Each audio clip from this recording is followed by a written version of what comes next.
రోజుకు 2 సార్లు మాత్రమే నిన్ను స్మరించే గోవిందుడెక్కడా? 24 గంటల పాటు నీ నామస్మరణలోనే గడిపే నేనెక్కడా? మా ఇద్దరినీ పోల్చడమా అని అన్నాడు నారదుడు.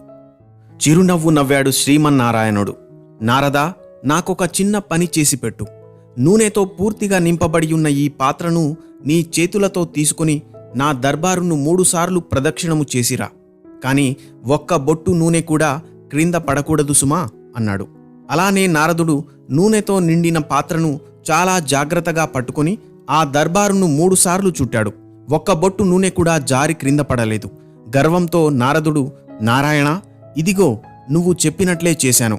కాని నీవు నన్ను ఇలా ఎందుకు చెయ్యమన్నావో అర్థమవడం లేదే అన్నాడు.